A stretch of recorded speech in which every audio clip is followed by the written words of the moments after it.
నెలల పసికందును EMT CPR చేసిన ఘటన వికారాబాద్ జిల్లాలో చోటు చేసుకుంది. తుంకిమిట్ల గ్రామానికి చెందినటువంటి భువనేశ్వరి, నవీన్ దంపతులకు 3 రోజుల క్రితం మగ శిశువు పుట్టాడు.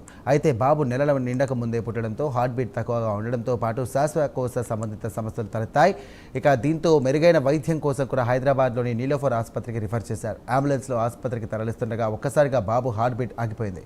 వెంటనే ఈఎంటీ శాంతికుమార్ సిపిఆర్ చేసి బిడ్డకు ప్రాణం పోశాడు. ఈఎంటీ శాంతికుమార్కు సేవలను కుటుంబ సభ్యులు హృదయపూర్వకంగా అభినందించారు. తమ బిడ్డ ప్రాణాలను కాపాడిన ఆయనకు జీవితాంతం రుణపడి ఉంటామంటూ కూడా వారు తెలియజేశారు. పొద్దున్న 8:30కు ఇన్సెస్ తాండ్రు నుంచి నీలవరకు కేసు వచ్చింది. న్యూబర్ కేసు మేడం వాళ్ళు ఇక్కడ రిఫర్ నుంచి నీలవర్ రిఫర్ చేసినారు. నీలవర్కి ఇక్కడ వెయిట్ లాస్ ఉంది, అదే వెంటిలేటర్స్ కూడా ఏం లేవని రిఫర్ చేసినారు. మన్నెగూడ కాడికి రాగానే బేబీ పల్స్ బ్రీతింగ్ అనేది ఆగిపోయింది, శ్వాస అనేది ఆగిపోయింది.